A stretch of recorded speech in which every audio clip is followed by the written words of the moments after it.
Hello दोस्तों, हीरा या diamond का नाम सुनते ही हमारी इमेजिनेशन में एक चमक दिखने लगती है। आखिर ये डायमंड्स के बारे में कितनी क्यूरियोसिटी हमारे दिमाग में है। ये डायमंड को लेकर हमारे दिमाग में कई क्वेश्चंस उमड़ने लगते हैं। तो आइए मेरे साथ जियो साइंस टेक्निकल पे और जानते हैं आज हम हीरे के बारे में कई क्वेश्चंस जो हमारे दिमाग में आम तौर पर उमड़ते हैं। ऐसे क्वेश्चंस जो हमारे जहन में सबसे ज़्यादा उमड़ता है कि हीरा नेचर में बनता कैसे है। इसको लेके कई भ्रांतियाँ भी है कि हीरा कोल में डिपॉजिट होता है या कोयले की माइंस में मिलता है। तो हम पूरी इसकी सच्चाई जानने की भी कोशिश करेंगे कि हीरा नेचर में बनता कैसे है। और दूसरा क्वेश्चन हमारे दिमाग में जो उमड़ता है कि हीरा इतना हार्ड मटेरियल है, इतना हार्डेस्ट मटेरियल क्यों है। वर्ल्ड का सबसे हार्डेस्ट मटेरियल है हीरा। जितने भी नेचर में मिनरल्स मिलते हैं उनमें सबसे ज़्यादा हार्ड मिनरल डायमंड है।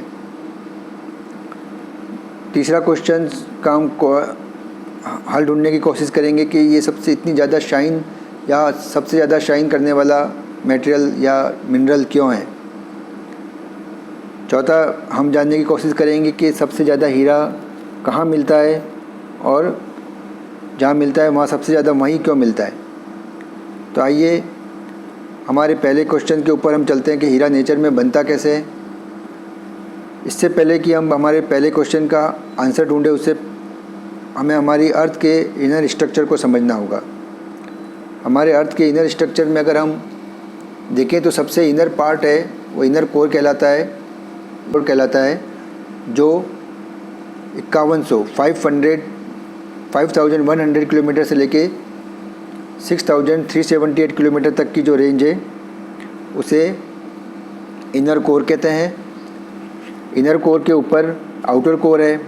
आउटर कोर 2900 से लेके 5100 किलोमीटर तक की जो रेंज है उसे आउटर कोर कहते हैं। आउटर कोर से ऊपर मेंटल है। मेंटल को हम ब्रॉडली 3 भाग में बांट सकते हैं, upper mantle, transition zone and lower mental.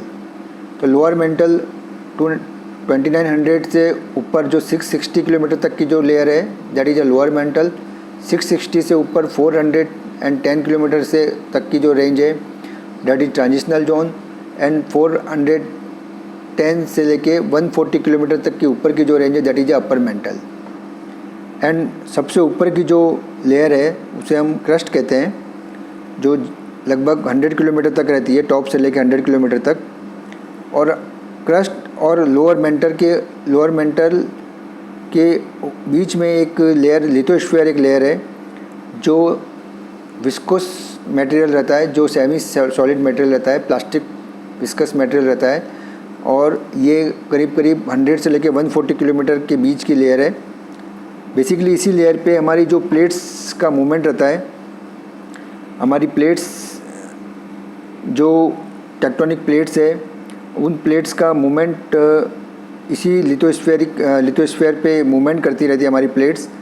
और कोई ओशियनिक प्लेट्स, जब कोई कॉन्टिनेंटल प्लेट ओशियनिक प्लेट के अंडर मूवमेंट कर जाती है या ओशियनिक प्लेट कॉन्टिनेंटल प्लेट के अंडर मूवमेंट कर जाती है या दो प्लेट के बीच में डाइवर्जेंट होता है या अपवर्जेंट होता है, इसको हम पहले हमारे एक चैप्टर में हमने अच्छे से समझा भी है। तो इस तरह के मूवमेंट की वजह से धरती के अंदर प्रेशर जनरेट होता है और उसी प्रेशर की वजह से जो अपर मेंटल और ट्रांजिशनल जोन में जो लिक्विड फॉर्म में जो मैग्मा है या मेंटल जो लिक्विड फॉर्म में है वो ऊपर की तरफ अपलिफ्ट होने लगती है। अब ये देखिए, यहाँ पे हम देखते हैं कि ये किस तरह से ओशियनिक लिथोस्फीयर अंडर मूवमेंट किया है।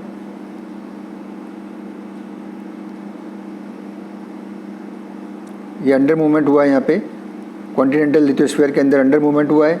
अब ये अंडर मूवमेंट की वजह से एक प्रेशर जनरेट होगा और अगर ये डायमंड बियरिंग एरिया में हुआ है तो ये डायमंड किम्बरलाइट रॉक पाइप के साथ ऊपर की तरफ मूवमेंट करेंगे और उस किम्बरलाइट रॉक में डिपॉजिट हो जाएंगे।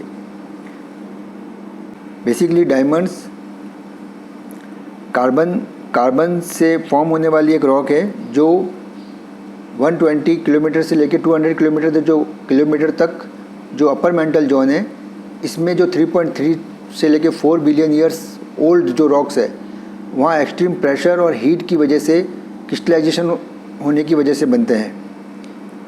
मतलब कि हमें ये पता चल रहा है कि 3.3 बिलियन ईयर्स ओल्ड रॉक्स में और लगभग 200 किलोमीटर्स नीचे हीट एंड प्रेशर जनरेशन होता है और इस वजह से क्रिस्टलाइजेशन होता है कार्बन का। उस एक्सट्रीम हीट और प्रेशर पे डायमंड्स क्रिएट होते हैं, डायमंड्स फॉर्म होते हैं। तो बेसिकली ये कोल माइन से या इससे इसका कोई ज़्यादा रिलेशन नहीं है इसका हीरा के फॉर्मेशन का।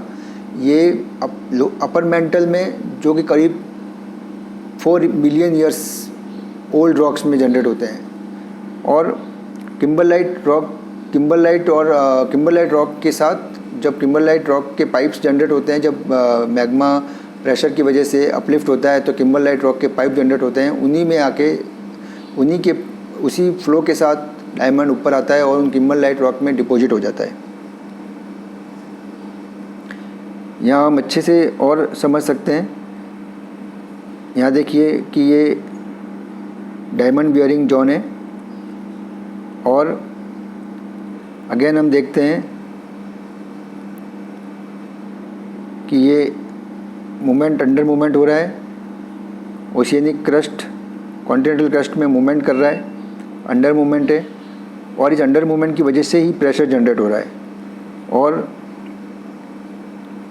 किम्बरलाइट रॉक, यहाँ अगेन हम देख सकते हैं कि किम्बरलाइट पाइप जनरेट हो रहे हैं। ये जो किम्बरलाइट पाइप जनरेट हो रहे हैं, यही इसी के साथ डायमंड ऊपर की तरफ फ्लो करता है। मोस्ट ऑफ डायमंड बियरिंग जो रॉक्स है वो प्री कैम्ब्रियन से लेके कैम्ब्रियन एज की होती है और 4600 मिलियन ईयर्स एगो इतनी ओल्ड रॉक्स है जिसमें डायमंड्स जनरेट होते हैं। यहाँ हम और समझ सकते हैं जियोलॉजिकल जो रॉक की एज है, प्रोटोजॉइक एज है, इसी एज की रॉक में डायमंड बियरिंग एरिया मिलता है हमें। तो काफ़ी चीज़ें हमें पता चली कि डायमंड किस तरह से नेचर में जनरेट होते हैं, किस तरह से फॉर्म होते हैं और किस तरह से डिपॉजिट होते हैं। बेसिकली फॉर्म होने का तो highly pressure and temperature condition में उनका क्रिस्टलाइजेशन है, जो कि करीब 4 billion years ago old rocks में होता है। और किम्बरलाइट जब प्रेशर अपलिफ्ट करता है तो किम्बरलाइट रॉक में ये डिप के साथ ऊपर की तरफ अपलिफ्ट करते हैं और उसी में डिपॉजिट हो जाते हैं। अब हम जानने की कोशिश करेंगे कि ये इतने सबसे हार्ड मटेरियल वर्ल्ड में, सबसे हार्ड मिलने वाले मिनरल्स में सबसे हार्ड मिनरल्स हैं। मोह स्केल पे भी ये 10 की स्केल पे आता है, सबसे हार्डेस्ट है। तो इसकी हार्डनेस का क्या कारण है दोस्तों? यहाँ हम देखेंगे कि डायमंड का स्ट्रक्चर है और दूसरी तरफ हम देखेंगे ग्रेफाइट का स्ट्रक्चर है। दोस्तों ग्रेफाइट एक सॉफ्ट मिनरल है जो नेचर में मिलता है और दूसरी तरफ डायमंड सबसे हार्ड नेचर में मिलने वाला सबसे हार्ड मिनरल है जो मोह स्केल पे भी 10 की स्केल पे आता है।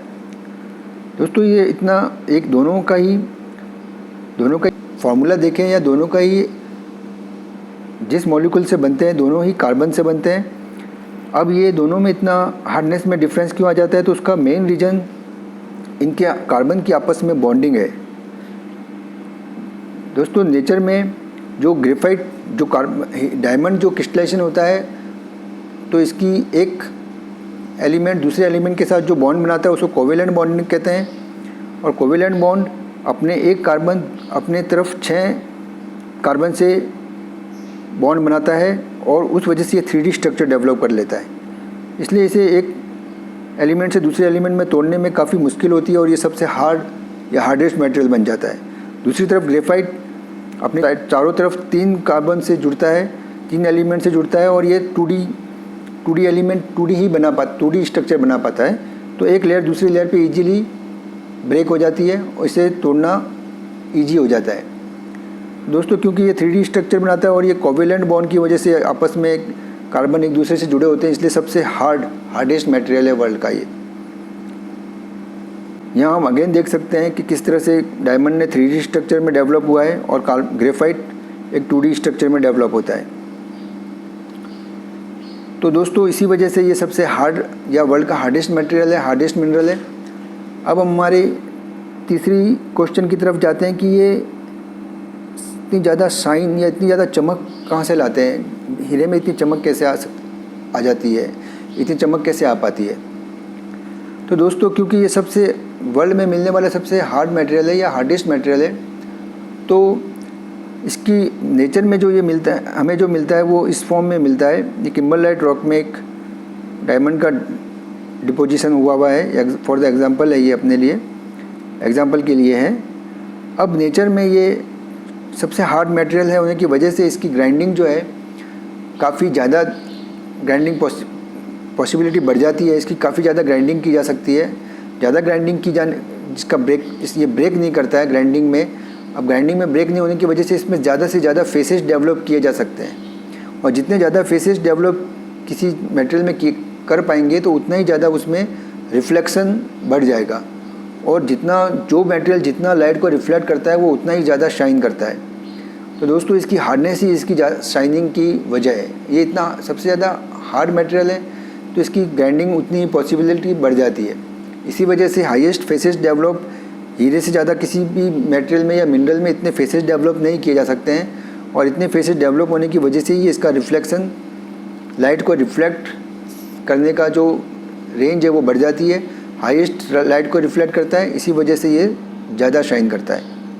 तो दोस्तों ये हमने जाना कि शाइन करने का रीज़न हमें मालूम चला कि डायमंड आखिर इतनी ज़्यादा शाइनिंग क्यों आती है। तो दोस्तों अब हम जानेंगे कि वर्ल्ड में हाईएस्ट डायमंड कहाँ मिलते हैं, और उस एरिया में ये जहाँ मिलते हैं वहीं ये ज़्यादा हाईएस्ट क्यों मिलते हैं। तो दोस्तों अभी तक हमने जो वीडियो में समझा है कि डायमंड का डिपोजिशन प्री कैम्ब्रियन से लेकर कैम्ब्रियन एज तक की रॉक जो कि 4.6 बिलियन ईयर्स ओल्ड रॉक्स है, उनमें इस डायमंड का डिपोजिशन होता है, और ये अपर मेंटल में डिपॉजिट होते हैं। तो दोस्तों जहाँ सबसे ज़्यादा प्री कैम्ब्रियन से लेकर कैम्ब्रियन तक के ईरा की जो रॉक मिलती है वहाँ संभावना ज़्यादा बढ़ जाती है, और उसमें इस कार्बन अगर उस एज की रॉक में अगर कार्बन बियरिंग एरिया है, कार्बन बियरिंग जोन है, और वहाँ अगर टेक्टोनिक मूवमेंट हुआ है तो क्रिस्टलाइजेशन कार्बन का हाई प्रेशर और हाई टेम्परेचर पे क्रिस्टलाइजेशन होगा, और वहाँ कार्बन के मिलने की संभावना ज़्यादा होगी। तो दोस्तों वर्ल्ड में डायमंड का जो डिस्ट्रीब्यूशन है उसको अगर हम समझें तो लेट प्रोटेरोजोइक क्रिटेन जो येलो कलर में हम देखते हैं तो सबसे ज़्यादा संभावना इसी एज की रॉक में है, और ये हम देख रहे हैं कि साउथ अमेरिका के एरिया में सबसे ज़्यादा गोल्ड बियरिंग एरिया दिख रहा है। दूसरा साउथ अफ्रीका का जो साउथ पार्ट है, अफ्रीका कॉन्टिनेंट का जो साउथ पार्ट है, वहाँ दिख रहा है कि हमें लेट प्रोटेरोजोइक एज की रॉक जो कि प्री कैम्ब्रियन एज की रॉक है सबसे ज़्यादा यहाँ दिख रहा है। फिर ग्रीन जो अर्ली मिडिल प्रोटेरोजोइक क्रिटेन की रॉक है, ग्रीन रॉक से मार्क है, तो ये रशिया में हमें दिखता है सबसे ज़्यादा, रशिया और नॉर्थ अमेरिका में पार्ट में दिखता है जो अलास्का का एरिया है। तो रशिया में ये एरिया है और ये एरिया है। तो रशिया में हमें दिख रहा है जहाँ पे ये अर्ली मिडिल प्रोटेरोजोइक या प्री कैम्ब्रियन से लेके कैम्ब्रियन के बीच की एज की रॉक है। तीसरा ये जो पर्पल कलर से मार्क है आर्कियन एज या अपर प्री कैम्ब्रियन कह सकते हैं या कैम्ब्रियन रॉक कह सकते हैं। तो ये हमें पर्पल कलर में ये अलास्का में दिख रहा है, थोड़ा इंडिया में भी है। इंडिया में early middle Proterozoic certain MP में भी, जैसे हमें पन्ना का जो एरिया है जहाँ पे डायमंड माइंस भी है। तो ये इस तरह से हम इसके वर्ल्ड में डायमंड के डिस्ट्रीब्यूशन को समझ सकते हैं कि डायमंड बियरिंग एरिया कौन से हैं और ये वहीं क्यों मिलते हैं। तो दोस्तों उम्मीद करता हूँ आपको मेरी बताई हुई जानकारी अच्छी लगी होगी, और अगर मेरी जानकारी पसंद आई है तो प्लीज़ मेरे वीडियो को लाइक कीजिए और अपने दोस्तों के साथ शेयर कीजिए। ओके दोस्तों, साथ बने रहने के लिए थैंक यू। अगली वीडियो तक के लिए बाय।